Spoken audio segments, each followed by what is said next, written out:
Hi, this is Arthur, and this is a summary and explanation of the story of all Archon quests released in the game Genshin Impact version Luna 1.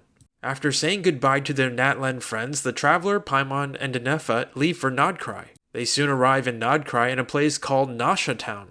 Once there, the Traveler realizes this is where her spaceship landed when she first arrived in Teyvat. This is because the Traveler remembers the feeling of Kuvaki. Inefa explains Kuvaki is a pure primordial form of elemental energy found only in Nod-Krai. Inefa also talks about the Moon Scions, a people indigenous to Nod-Krai who worship the moon goddess. Inefa then talks about the Fae, an ancient race remembered as heroes. The most famous Fae was Lantern Fae, who inspired the Lightkeepers, an organization that fights the Wild Hunt. The Wild Hunt refers to attacks that randomly occur around Nod-Krai, usually involving abyssal monsters and fog. They continue on and see a giant building Inefa says is Aino's cannon. Aino's cannon is a Kuvaki-powered weapon used to fight the Wild Hunt. They soon reach the tavern called the Flagship, but Varka isn't there. They learn Varka and his knights went to Amsvant and Yarvi, though he did book a room for the Traveler. Inefa leaves to pick up some things for Aino, and they agree to meet later. The Traveler goes to her room and bumps into someone called Flyns, who is a Lightkeeper. They say goodbye and the Traveler goes outside and meets Lama, Moonchanter and leader of the Moon Scions. Lama is giving out food when some Fatui come by to harass her, but they recognize the Traveler and leave. Lama thanks them for deterring the Fatui and they say goodbye. The Traveler goes to the local Adventurers Guild and finds Marionette, the 7th of the Fatui Harbingers. Marionette reveals she built all the Catherines used by the Adventurers Guild and warns them not to interfere with the Fatui. Marionette leaves and the Traveler bumps into Dory, who opened a shop in Nasha Town. They chat and say goodbye before meeting up with Inefa again. Together with Inefa, they leave Nasha Town and soon reach the Clink Clank Crumb Cake craft shop and meet Aino. Aino is a genius mechanic and the one that rebuilt Inefa. They ask Aino about the Traveler's spaceship, and Aino suggests they ask the Moon Scions, who have a relic that can see into the past. The Traveler goes to Hisi Island and bumps into Lama again. Lama takes them to her enclave and explains the Fatui are interested in Kuvaki and pulled remnants of the moon out of the sky. The two largest remnants landed on Paha Isle and Hisi Island. The Fatui built a massive research facility on top of the remnant on Paha Isle and want the one on Hisi Island too. This, among other things, has led to conflict between the Moon Scions and the Fatui. Lama goes on and says Teyvat once had 3 moons created by the primordial master of this world. Each moon had its own goddess, but all died after a war triggered by the Descenders. 2 of the 3 moons were shattered, which is why there are moon remnants in the sky. Many of those remnants landed in Nod-Krai, which is why Nod-Krai has so much Kuvaki. As for the deceased moon goddesses, the Moon Scions believe in a prophecy that one of the moon goddesses will one day return. Just then, a woman named Cappy comes by and asks for help for Karina, her sick daughter. They go to Karina, who is sensitive to Kuvaki, and Lama somehow heals her. They then eat dinner with the Scions and some Fatui show up. The Fatui tell the Scions to hand over their relic and reveal the location of the moon goddess or the Fatui will cleanse Hisi Island. Lama rejects the Fatui and they chase them away. Lama then reveals the prophesized rebirth of the moon goddess already happened 500 years ago. The reborn moon goddess is called Kutar and left Hisi Island before Lama was born, but was seen here recently. That's when the Fatui started harassing the Scions. Based on what they've heard from the Fatui, Kutar is actually Columbina, the 3rd of the Fatui Harbingers. Also known as the Damselette, it seems Columbina left the Fatui a while ago. Lama then mentions the Moon Marrow, which is what the Moon Scions call their sacred relic. The Traveler reveals to Lama she is a descender and asks if she can use the Moon Marrow to learn more about her sibling. Lama says the Moon Marrow is in a secret chamber and access will only be possible in around 2 months. Lama says she'll help them then, and the Traveler returns to her room at the Flagship. After having some trouble sleeping, the Traveler goes for a walk, finds a Luanatar, and follows it to Columbina. Side note, a Luanatar is a special Kuhenki, which is a species unique to Nod-Krai. Kuhenkis are associated with the moon goddess. The Traveler chats with Columbina for a bit before leaving and bumping into her sibling.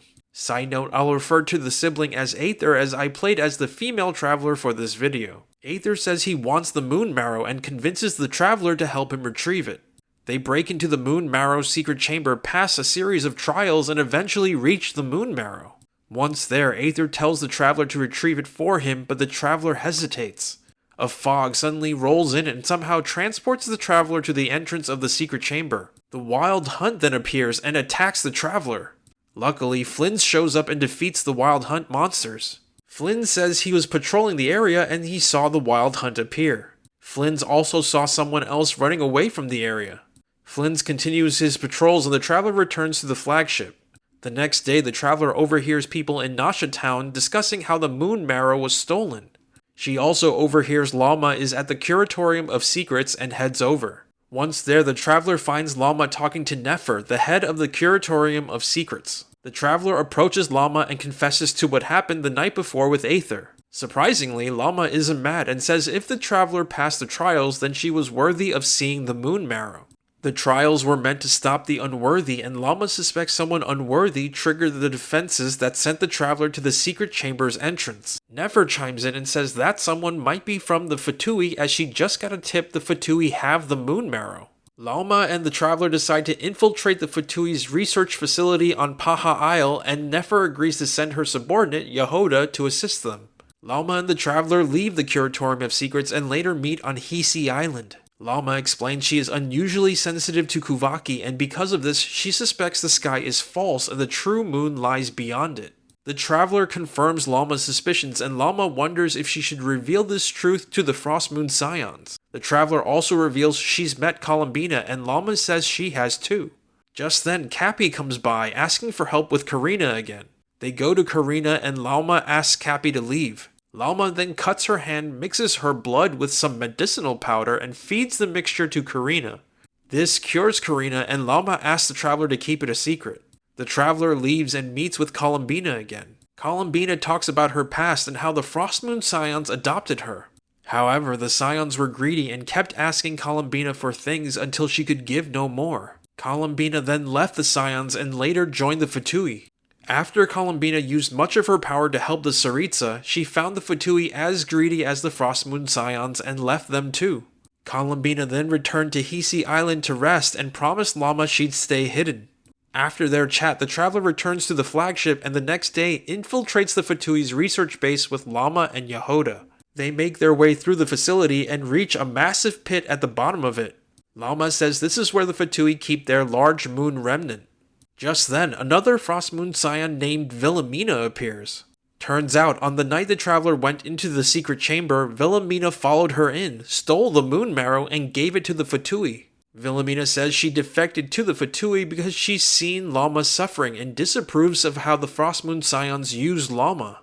Lama reveals to Wilhelmina the truth about Tevat's fake skies and that the moon they worship isn't real. Lama's suffering is from hiding this truth from the Scions because she cares for them, not because she resents them. After hearing this, Wilhelmina follows the Frost Moon Scions' rules regarding traitors and severs her own horns. Wilhelmina tells them Marionette has the Moon Marrow and went to Star Sand Shoal. The traveler and friends go to Star Sand Shoal and confront Marionette when the Wild Hunt attacks. Within the fog of the Wild Hunt, the traveler sees Aether again.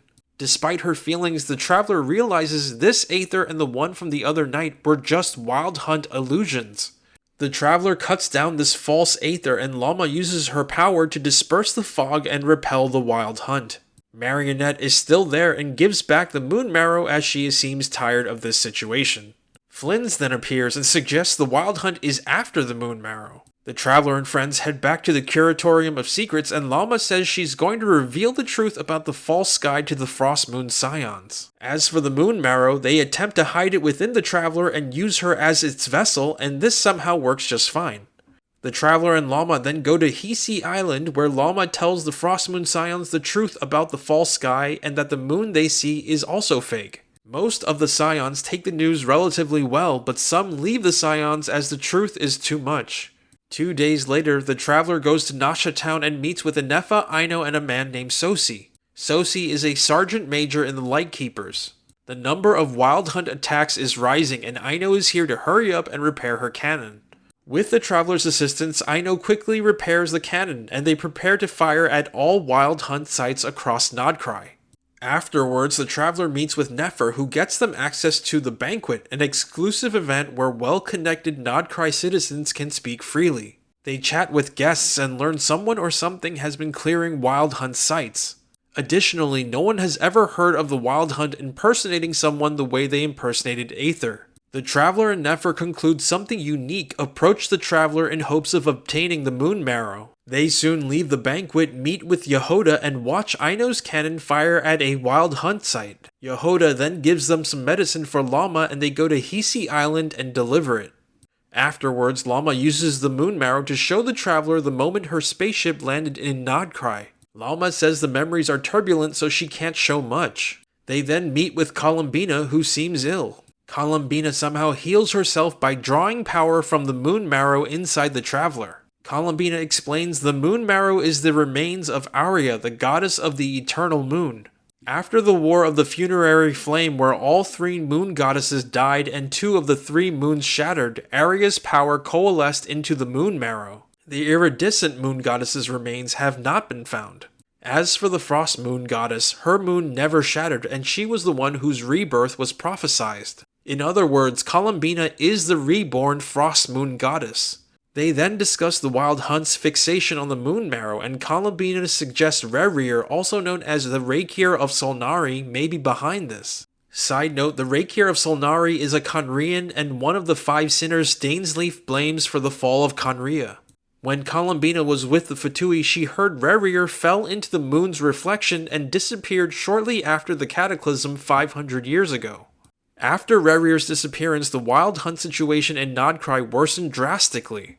The traveler asks about seeing into the past, and Columbina shows her that after her spaceship landed in Nod-Krai, it remained untouched for a long time until Aether found it. Columbina then teaches the traveler a shielding technique to help hide the presence of the Moon Marrow inside her. The traveler leaves and informs Llama, Aino, and Nefa about Rächer. Aino is unworried as she has confidence in her cannon. Aino also says Sosi was found dead in Nasha Town. They go to Nasha Town and meet with Nefer, who gets them into the crime scene where Sosi's body was found. They also tell Nefer about Rächer. Once at the crime scene, they learn Sosi was murdered by a single piercing strike from a polearm. An eyewitness saw Flynn's leaving the scene around the time of the murder, which makes him the primary suspect. They get information Flynn's may be at a beach north of Nasha Town, which is also under attack from the Wild Hunt. The traveler heads to the beach and finds Flynn's fighting Rächer. The traveler joins the battle, purifies Flynn's seemingly corrupted lantern, fights off Rächer, and cleanses the area of the Wild Hunt. Afterwards, Flynn explains that while clearing Wild Hunts with the Lightkeepers, he would periodically find crystals filled with some kind of power. These crystals merged into one crystal on their own, and Flynn's put that crystal in his lantern. Recently, the crystals started emitting abyssal energy, and it seems Rächer wants that crystal. Flynn says he's actually fought and beaten Rächer several times, but Rächer is getting stronger. They tell Flynn's about Sosi's murder and conclude Rächer impersonated Flynn's in order to frame him. They call it a night, and the traveler lets Flynn stay in their room at the flagship. Once in the room, Flynn talks about his past. Flynn says he is a Fae and was inspired to become a Lightkeeper after watching them fight abyssal monsters. The next day, they bump into Nefer and Yehoda and learn rumors about the Wild Hunt's ability to impersonate people has spread throughout Nasha Town. They head to the Curatorium of Secrets and meet with Aino, Inefa, and Llama. The traveler updates everyone on what they've learned. They decide to clear some Wild Hunt sites and hopefully retrieve some crystals like the ones in Flynn's lantern for experimentation. While they're retrieving crystals, the traveler meets with Flynn's at the final night cemetery where they review records of past Wild Hunts. They soon conclude Rächer must have somehow learned how to control Kuvaki and wants Aino's cannon to fire, as its Kuvaki ammunition will make him stronger. Rächer impersonated Sosi in order to speed up the repair of Aino's cannon. Just then, they get a message from Llama that Aino's cannon has somehow begun operation and is locked onto Star Sand Shoal. The traveler and Flynn's head to Star Sand Shoal and confront Rächer, who confirms their theories were right. Rächer adds he spread rumors of the Wild Hunt's ability to impersonate people to bait the people of Nasha Town into firing Aino's cannon. Moreover, the crystal Flynn keeps in his lantern and all the crystals found at Wild Hunt sites are actually pieces of Rächer's body. Rächer's body was once torn into countless pieces and thrown into the chaos of time, but he somehow didn't die. Turns out, all Wild Hunt attacks are actually caused by these pieces. Rächer has been going around clearing Wild Hunt sites and collecting these pieces in hopes of becoming whole. The piece Flynn's had was actually Rächer's heart, but the Traveler's purification somehow destroyed it. We change perspectives to Aino, Inefa, Lauma, Nefer, and Yehoda in Nasha Town. The rumors about the Wild Hunt's impersonations caused Nasha Town to descend into chaos. It seems the townspeople activated the cannon in hopes of fighting the Wild Hunt and are protecting the cannon. Lauma calms the people down, who then allow Aino and Inefa to try to disable the cannon. They manage to shift the cannon's aim away from Star Sand Shoal, but not before a portion of a shot hits the area. The Traveler and Flynn's manage to block the shot, but Rächer is still strengthened by it and regains around 10% of his original strength. This strengthened Rächer tries to attack Flynn's and the Traveler, but Marionette intervenes and fights him. Just as Marionette starts losing, Columbina teleports them all out of the area into her cave. Everyone thanks Columbina and leaves. The Traveler returns to Nasha Town and meets with everyone, updating them on what happened. The Traveler also chats with Columbina again, who says she wishes to return to her moon, which is her true home. We change perspectives to Varka introducing himself to Rächer. And that is the end of these quests and this video. If you liked what you've seen here, please like, comment, and subscribe.